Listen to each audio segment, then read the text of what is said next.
Dear students, today topic discussed with you about the minerals அப்படின்ற topic பார்க்க போகிறோம். Minerals, these are inorganic element that are required small amount to help the body to grow, develop and stay the healthy. உடல் ஆரோக்கியமாக இருக்கிறதுக்கும் growth ஆகிறதுக்கும் develop ஆகிறதுக்கும் குறைவான அளவில் எடுத்துக்கொள்ளக்கூடிய ஒரு மெட்டீரியல்ஸ், ஒரு இன்ஆர்கானிக் மெட்டீரியல்ஸ் என்ன அப்படின்னு பார்த்தீங்கன்னா மினரல்ஸ் அப்படி சொல்லப்படுது. ஸோ இந்த மினரல்ஸ் குறைவான அளவில் எடுத்துக்கிட்டாலும் பாடியோட க்ரோத்து, டெவலப்மெண்ட்டு, ஹெல்த்தியாக இருக்கிறதுக்கு இம்பார்ட் ரோலாக இருக்குது அப்படின்னு பார்க்குறோம்.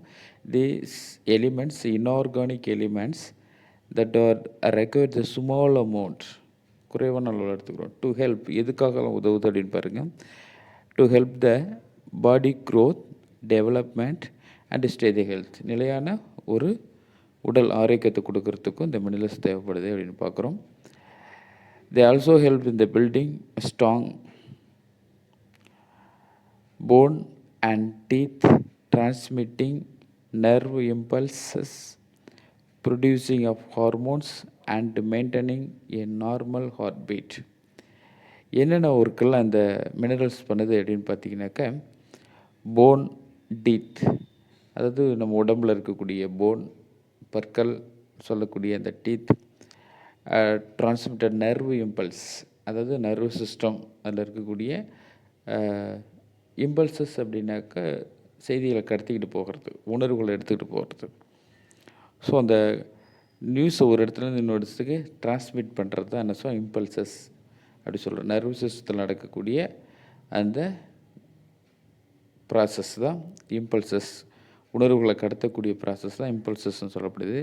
ப்ரொடியூசிங் ஆஃப் ஹார்மோன்ஸ், அதை தவிர்த்து ஹார்மோன் ப்ரொடியூஸ், ரியாக்டிவ் பண்ணக்கூடிய அந்த hormones and maintains the normal heart beat. அதோடு இல்லாத இம்பார்ட்டன்ட் ரோல் பார்த்திங்கன்னா நம்ம பாடியில் ஹார்ட் பீட்டை வந்து ஒரு மெயின்டெனன்ஸ் லெவல்லே வச்சு வைக்கிறது. ரொம்ப அதிகமாக போனாலும் பிரச்சனை, குறைவானாலும் பிரச்சனை.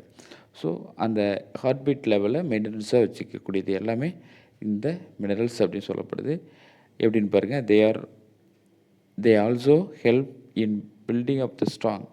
ஒரு பாடி வந்து ஸ்ட்ராங்காக இருக்கிறதுக்கு காரணம்னா அதில் கட்டமைப்பு அப்படி இருக்கக்கூடிய அந்த bone, teeth, transmitting of the nerve impulse, நரம்பு மண்டலத்தில் கடத்தக்கூடிய அந்த செய்திகளை கொண்டு போகிறது. ப்ரொடியூஸ் ஆஃப் த ஹார்மோன் உற்பத்தி செய்கிறது. And maintain the normal heart beat, ஒரே சீரான அளவில் இதய துடிப்பை வச்சுக்கிறது. ஸோ இந்த வேலையெல்லாம் செய்கிறது பார்த்திங்கன்னா இந்த மினரல்ஸ் அப்படின்னு சொல்லப்படுது. Sources of minerals: whole grain cereals, முழுமையான தானிய வகைகள், green leaf vegetables,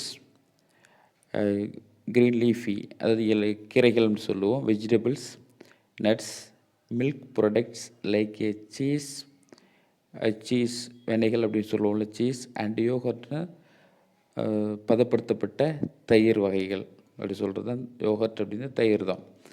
as well as fruits are rich source of the minerals. பழங்களில் அதிகமான அளவில் என்ன கிடைக்குதுன்னா மினரல்ஸ் நமக்கு கிடைக்குது. ஸோ மினரல்ஸ் அப்படின்னு பார்த்திங்கனாக்கா எந்தெந்த பொருட்களில் நமக்கு மினரல்ஸ் அதிக அளவில் கிடைக்குது அப்படின்னு பார்த்திங்கன்னா ஹோல் கிரைன் சொல்லக்கூடிய cereals, green leaf vegetables, nuts and milk product like cheese and yogurt, இது எல்லாத்துலேயுமே என்ன கிடைக்குதுன்னா நமக்கு சோர்ஸ் ஆஃப் த மினரல்ஸ் கிடைக்குது. அதோடு மட்டும் இல்லை as well as ஃப்ரூட்டில் ரிச் சோர்ஸஸ், அதிக அளவிலான மினரல்ஸ் நமக்கு கிடைக்குது அப்படின்னு பார்க்குறோம். Then water cannot be stored in our body. We lose water every day through the urination, sweating and breathing. Okay, water அப்படின்னு பார்த்திங்கனாக்கா நம்ம பாடியில் சேமித்து வைக்க முடியாத ஒரு மெட்டீரியல்ஸ் தான் water. So loss of water, நம்ம பாடியில் டெய்லி என்ன ஆகுதுனாக்கா வாட்டர் லாஸ் ஆகுது. ஸோ அதை காம்பன்சேட் பண்ணிக்கணும். யூரினேஷன், ஸ்வெட்டிங் அண்ட் ப்ரீத்திங், அதாவது சிறுநீராக போகிறதும், வியர்வையால் போகிறதும், சுவாசத்து வழியாக போகிறதும் நிறைய வாட்டர் நம்ம பாடியிலேருந்து லாஸ் ஆகிட்டு இருக்குதோ அதை காம்பன்சேட் பண்ணிக்கிட்டே இருக்கணும். Okay, water cannot be stored in our body. நீரை சேமிச்சு வைக்க முடியல. But we lose water every day through the urination, sweating and breathing. Daily என்ன ஆகுதுனாக்கா இந்த ப்ராசஸில் வாட்டர் நம்ம பாடிலேருந்து லாஸ் ஆகுது. So water content, Hence, we should drink adequate amount of water at regular intervals to compensate for this loss. நம்ம ஏற்கனவே பார்த்தோம், loss ஆகுது யூரினேஷனாகவும் சொட்டிங்காகவும் பிரிந்தாகவும் loss ஆகுது அப்படின்னு பார்த்தோம். ஸோ அதை காம்பன்சேட் பண்ணுறதுக்கு என்ன ஆகுனா, ஒரு குறிப்பிட்ட கால இடைவெளியில் ட்ரிங்கிங் ஆஃப் த வாட்டர் நம்ம குடிச்சிக்கிட்டே இருக்கணும். ஸோ அப்போ தான் அந்த லாஸ் ஆகிறது வந்து நியூட்ரலாக மெயின்டைன் ஆகும் அப்படின்னு சொல்கிறோம். Hence we should drink adequate of amount of water at regular intervals compensate the loss. எந்த அளவுக்கு வாட்டர் லாஸ் ஆகுது நம்ம உடம்புல, ஸோ அதை காம்பன்சேட் பண்ணுற அளவுக்கு ஒரு குறிப்பிட்ட சராசரியான இடைவெளியில் நீரை நம்ம குடிச்சிக்கிட்டே இருக்கணும் அப்படின்னு சொல்கிறோம்.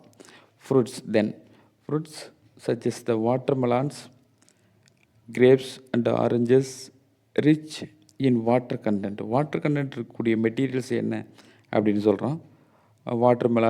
Melons, grapes, oranges and rich of water content. இந்த ஃப்ரூட்ஸு, இந்த மெலான்ஸ் சொல்லக்கூடிய இந்த நீர் அதிகமாக இருக்கக்கூடிய உணவுகள், அதாவது ஃப்ரூட்டுகள், அது வந்து அந்த பழங்களை நம்ம எடுத்துக்கலாம் அப்படி சொல்கிறோம். Fruits such as melons, grapes, oranges and rich water content of. Okay, அதிகமாக வாட்டர் கண்டென்ட் இருக்கக்கூடிய இந்த ஃப்ரூட்ஸை நம்ம எடுத்துக்கிட்டு போகும்போது காம்பன்சேட் ஆகும் அப்படின்னு பார்க்குறோம். Then water act as the medium for many chemical process in the body including digestion, excretion. Okay, உடலில் பல வேதியியல் செயல்முறைகள் நடக்கிறது. நீர் ஒரு ஊடகமாக செயல்படுகிறது. நிறைய ப்ராசஸ் உடம்புல நமக்கு நடக்குது, பல வேதியியல் மாற்றங்கள் நடக்குது. ஸோ அதுக்கு வந்து ஒரு ஊடகமாக இருக்கிறது எதுன்னு பார்த்தீங்கன்னா இந்த நீர் அப்படின்னு பார்க்குறோம். Water act as a medium for many chemical process in the body including digestion and excretion. எங்கெல்லாம் நடக்கும், எதெல்லாம் வாட்டர் அதிகமாக இன்வால்வ் ஆகும் அப்படி பார்த்தீங்கன்னா டைஜஷன் ப்ராசஸ், ஓகே, உணவு செரிமானம் மட்டலாம் அப்படி சொல்லக்கூடியது. எக்ஸ்கிரீஷன், நீர் வெளியேற்றத்தில் யூரினேஷன் அதில். Okay, then water helps the regulate of the body temperatures. Sweating 70% of the body made up of water. Okay, 70% of made up of water. உடல் வந்து ஒரு 70% ஆஃப் த வாட்டரில் நிரப்பப்பட்டிருக்கு. ஸோ இது என்னென்னா ரெகுலேட் ஆஃப் பாடியோட டெம்பரேச்சரை ஒரு கான்ஸ்டண்ட்டாக வச்சுக்கிறதுக்கு அந்த வாட்டர் ஹெல்ப்ஃபுல்லாக இருக்குது. Okay, S. அப்போ எக்ஸட்ரா வரக்கூடிய அந்த ஹீட் ஆகும் பொழுது எப்படி அந்த நீர் வெளியேற்றப்படுது அப்படின்னு பார்த்தீங்கன்னா சொட்டிங். ஓகே, பாடி ஹீட் ஆகும்போது வாட்டர் லாஸ் ஆகும். எதன் வழியாக அப்படின்னா சொட்டிங் ஆகி வெளில வந்துடும். ஸோ பாடியோட மெயின்டைனை வச்சுருக்கிறது, பாடியை வந்து ஒரே சீரான டெம்பரேச்சரில் வச்சுட்டு வாட்டர் அப்படின்னு நம்ம பார்க்குறோம். Water also constitute of the 90% of the blood. Okay, அதோடு மட்டும் இல்லாமல் பிளட்டில் 90% ஆஃப் த வாட்டர் கண்டென்ட் இருக்குது அப்படின்னு நம்ம பார்க்குறோம். ஸோ இதுதான் மினரல்ஸ் அண்ட் வாட்டர் அப்படிங்கிற டாப்பிக்கில் நம்ம இன்றைக்கி பார்த்தது. Will meet again in the next videos. Thank you.